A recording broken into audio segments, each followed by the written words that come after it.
வணக்கம்,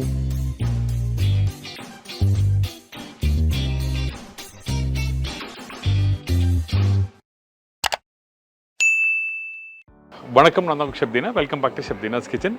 இன்றைக்கி நம்ம கிச்சனில் வந்து புளிச்சக்கீரை வச்சு ஒரு நான்வெஜ் ரெசிபி பண்ண போகிறோம்.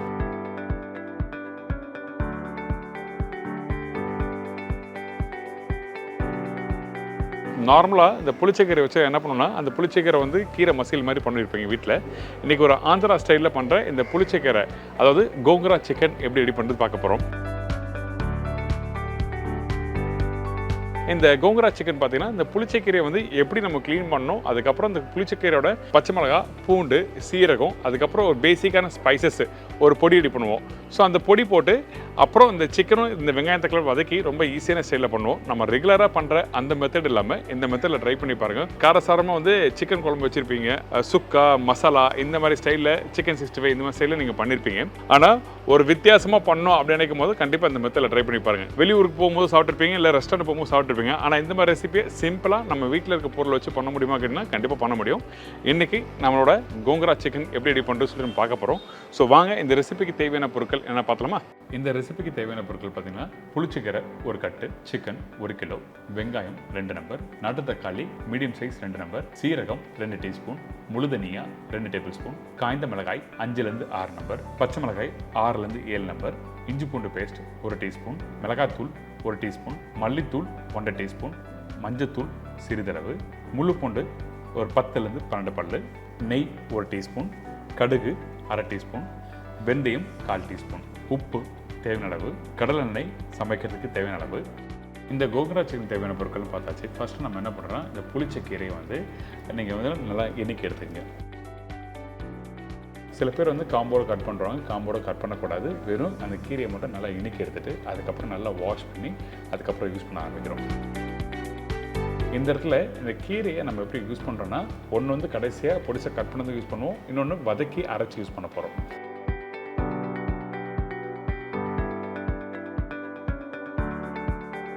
அடுத்தது நம்ம என்ன பண்ணுறோம்னா, இதுக்கு தேவையான மசாலா ரெடி பண்ணுறோம். இந்த கோங்குரா சிக்கனுக்கு வந்து இந்த மசாலா ரொம்ப ரொம்ப முக்கியம். நீங்கள் நார்மலாக யூஸ் பண்ணுற மசாலாவுக்கும் இந்த மசாலா வந்து நல்லா வாசனை எடுத்து கொடுக்கும். அதனால் நம்ம என்ன பண்ணுறோம், ஃபஸ்ட்டு முழுதனியா, சீரகம், வெந்தயம், காய்ந்த மிளகாய், கருவேப்பிலை, இது எல்லாத்தையும் நான் சொன்ன குவான்டிட்டியில் நீங்கள் எல்லாத்தையும் போட்டு நல்லா வறுக்க ஆரம்பிங்க. வறுக்கிற டைமில் ஸ்லோ ஃப்ளேம் வச்சு வறுக்கணும். நான் எப்பவுமே சொல்கிறது தான், எந்த ஒரு மசாலா நீங்கள் வீட்டில் வறுத்தாலும் நீங்கள் கண்டிப்பாக வந்து ஸ்லோ ஃப்ளேம் வச்சு வறுத்துக்கணும். வறுத்து முடித்த பிறகு நீங்கள் அந்த மசாலா நல்லா வறுத்துருக்கீங்களா இல்லைன்னு சொல்லி செக் பண்ணுறதுக்கு நம்ம என்ன பண்ணுறோன்னா, ஃபஸ்ட்டு இந்த மசாலா வறுத்து முடித்த பிறகு கையில் எடுங்க.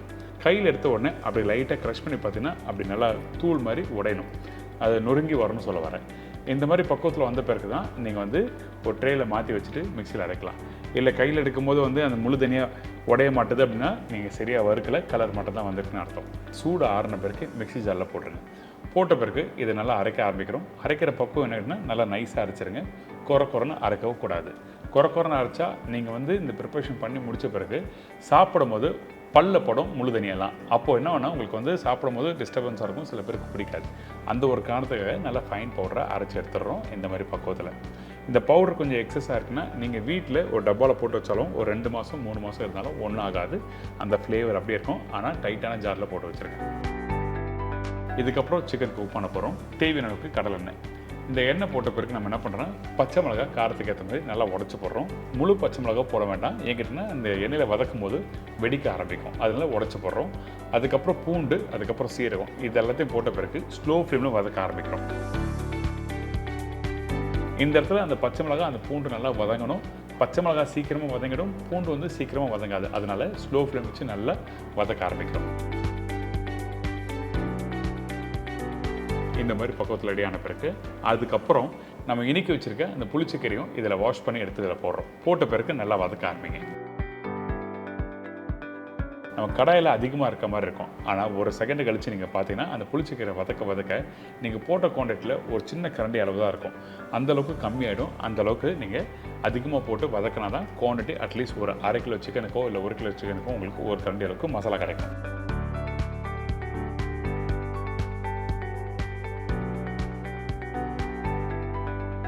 இந்த மாதிரி வதக்கி முடிச்ச பிறகு நம்ம என்ன பண்ணுறோம், ஒரு சின்ன தட்டில் மாற்றி வச்சுருங்க. சூடு ஆறின பிறகு இது ஒரு மிக்சி ஜாரில் போட்டு அரைச்சி பண்ணுறோம். இதை அரைச்சி எதுக்காக பண்ணுறேன், நல்லா கொஞ்சம் அந்த குழம்பு வந்து கொஞ்சம் திக்னஸ் கொடுக்கும். அதே டைமில் பொடிசை கட் பண்ணி கடைசி யூஸ் பண்ண போகிறோம்.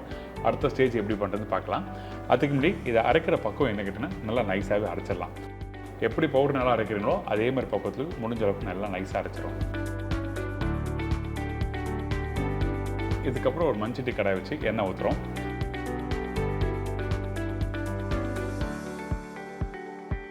எண்ணெய் சூடான பிறகு கடுகு போடுங்க. கடுகு நல்லா பொரிஞ்சுற டைமில் சீரகம், அதுக்கப்புறம் கட் பண்ணி வச்சுருக்க இந்த வெங்காயத்தை அதில் போடுறோம். அதோட கொஞ்சம் பச்சை கருவேப்பிலை போட்டு நல்லா வெங்காயத்தை வதக்க ஆரம்பிக்கிறோம்.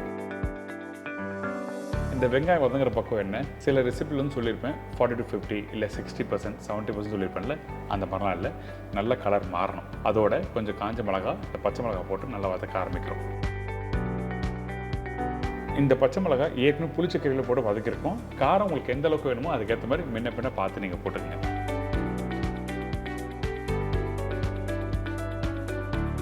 இப்போ பார்த்தீங்களா, இந்த வெங்காயம் நல்லா வதங்கியிருக்கா, நல்லா கோல்டன் ப்ரௌன் வரணும். இந்த மாதிரி ஸ்டேஜ் வந்த பிறகு இஞ்சி பூண்டு பேஸ்ட்டு போடுறோம்.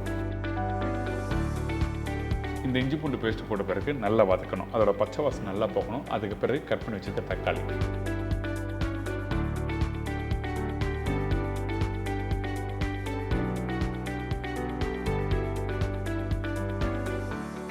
இந்த மாதிரி ரெசிபி வீட்டில் பண்ணும்போது நல்ல பழுப்பு தக்காளி யூஸ் பண்ணுங்கள். நாட்டு தக்காளி யூஸ் பண்ணால் நல்லாயிருக்கும். நாட்டு தக்காளி புளிப்புத்தன்மை இருக்கும், பட் இருந்தாலும் இந்த காரத்தோடு சேர்த்து அந்த புளிப்புத்தன்மை, அதாவது தக்காளியோட புளிப்புத்தன்மையோடு சேர்த்து சாப்பிடும்போது ரொம்ப நல்லாயிருக்கும்.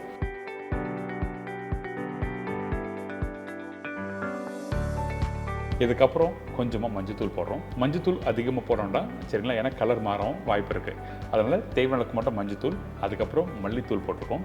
மல்லித்தூள் அதிகமாக இருக்கணும், மிளகாத்தூள் கம்மியாக இருக்கணும். நான் சொன்ன குவான்டிட்டி மிளகாத்தூளும் மல்லித்தூளும் யூஸ் பண்ணுங்கள். இந்த இடத்துல வீட்டில் இருக்க குழம்புத்தூள் யூஸ் பண்ணலாமா கேட்டிங்கன்னா, யூஸ் பண்ணலாம், ஒன்றும் தவறு எதுவுமே இல்லை. ஆனால் நான் சொல்கிறேன், அந்த டேஸ்ட் அந்த பக்குவம் வரதுக்கு தனி மிளகாத்தூளும் தனி மல்லித்தூளும் யூஸ் பண்ணால் தான் கரெக்டாக இருக்கும். ஏன்னா அந்த காரம் கரெக்டான ஒரு பக்குவத்தில் சொல்லிட்டு வரேன். இதுக்கப்புறம் இந்த மசாலா நல்லா வதக்கி முடிச்ச பிறகு ஒரு கெட்டியான ஒரு தொக்கு மாதிரி வரும்.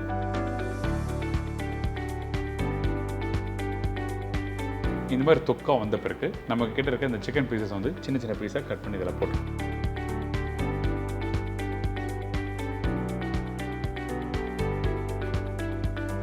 இந்த இடத்துல நாட்டுக்கோழி யூஸ் பண்ணணும். நாட்டுக்கோழி யூஸ் பண்ணலாம். அந்த நாட்டுக்கோழி யூஸ் பண்ணும்போது நல்லா தாராளமாக தண்ணி ஊற்றி நல்லா வேக வச்சுட்டு தான் கடைசியாக அந்த புளிச்சக்கீரை போடணும்.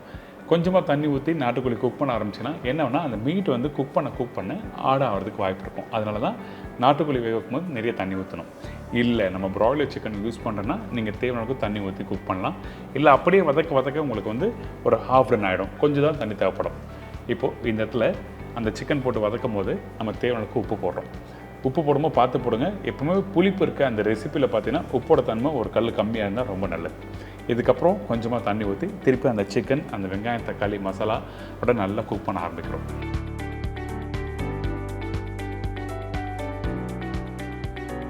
அதே டைமில் இந்த சிக்கன் 20% வெந்த பிறகு தான் நம்ம கட் பண்ணி வச்சுருக்க இந்த புளிச்சக்கீரை. இந்த புளிச்சக்கீரை என்ன பண்ணோன்னா, ஆந்திரா சைடில் முழுசாக அப்படியே கட் பண்ணி போட்டுருவாங்க. நம்ம அப்படியும் போடலாம், ஒன்றும் தவறு எதுவுமே இல்லை. ஆக்சுவலாக அப்படி தான் பண்ணுவாங்க. ஆனால் நம்ம வந்து சின்ன சேஞ்சஸ் பண்ணியிருக்கோம். கொஞ்சம் அந்த கிரேவி நல்லா கூட கொடுக்கறதுக்காக. இன்கேஸ் நீங்கள் வீட்டில் சப்பாத்தி இல்லை தோசை, இட்லி தொட்டு சாப்பிட்றது கொஞ்சம் ஸ்மூத்தான கிரேவி வந்து நல்லாயிருக்குன்னு சொல்லிட்டு தான் நம்ம வந்து வதக்கி அரைச்சும் யூஸ் பண்ணுறோம். அதே டைமில் இந்த மாதிரி கொஞ்சம் பொடிசாக கட் பண்ணி போட்டிருக்கோம். இந்த புளிச்சக்கீரை போட்ட பிறகு திருப்பி நல்லா வதக்க ஆரம்பிங்க. அந்த புளிச்சக்கீரை நல்லா வதங்க ஒரு டைமில் அந்த புளிப்பு தன்மை அந்த சிக்கனோட நல்லா இறங்க ஆரம்பிக்கும். ஏற்கனவே காரத்துக்கு மிளகாத்தூள், தனியாத்தூள் போட்டிருக்கோம். அதே டைமில் இந்த புளிச்சக்கீரை போட்டிருக்கோம். இந்த மூணும் சேர்த்து சாப்பிடும்போது அந்த அளவுக்கு பிரமாதமாக இருக்கும். கொஞ்சம் வெந்து வர டைமில் நம்ம அரைச்சி வச்சுருக்க அந்த புளிச்சக்கீரையை இதில் போட ஆரம்பிக்கிறோம். அதாவது அந்த சிக்கன் பார்த்தீங்கன்னா ஒரு 50 to 60% அளவுக்கு வெந்திருக்கணும். அதுக்கு பிறகு தான் இந்த புளிச்சக்கீரையை இதில் போடுறோம். சிம்பிள் ரெசிபி தான். நீங்கள் வீட்டில் நார்மலாக கறி குழம்பு பண்ணுவீங்கள, அதே மாதிரி பக்குவத்தில் பண்ணுறோம். கண்டிப்பாக ட்ரை பண்ணி பாருங்கள். இல்லை நீங்கள் அங்கே தேங்காய் அரைச்சி ஊற்றுவீங்க, இங்கே வந்து புளிச்சக்கீரை நம்ம போடுறோம். அதான் வித்தியாசம், வேறு எதுவுமே இல்லை.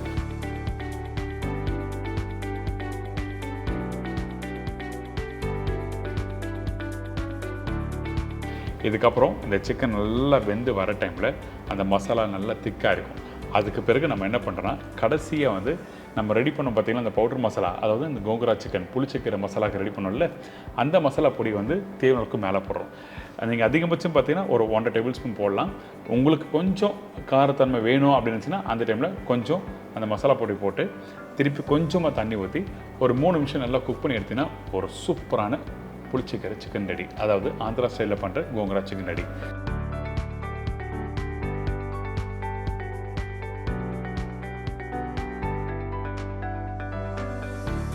மறக்காமல் கடைசியாக 1 டீஸ்பூன் நெய் போடுங்க. அந்த டீஸ்பூன் நெய் போட்டு சாப்பிட்டா ரொம்ப நல்லாயிருக்கும். அப்படி இல்லைனா நல்லெண்ணெய் போடலாம். இன்றைக்கி உங்களுக்கு பிடிச்சிருக்கு நினைக்கிறேன். இந்த கோங்கரா சிக்கன் எப்படி ரெடி பண்ணுறது கண்டிப்பாக ட்ரை பண்ணி பாருங்கள்.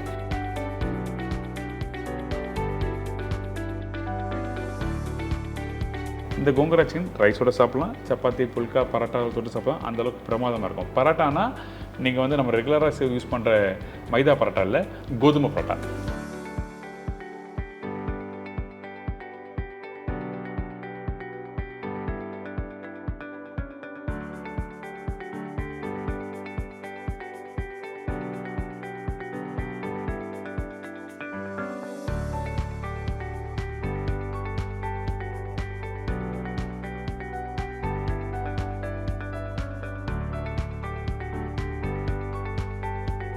என்னங்க இந்த கோங்கரா சிக்கன் எப்படி ரெடி பண்ணி தெரிஞ்சிருக்கோம் எல்லாருக்கும். கண்டிப்பாக ட்ரை பண்ணி பாருங்கள். நல்ல ஒரு அருமையான ரெசிபி.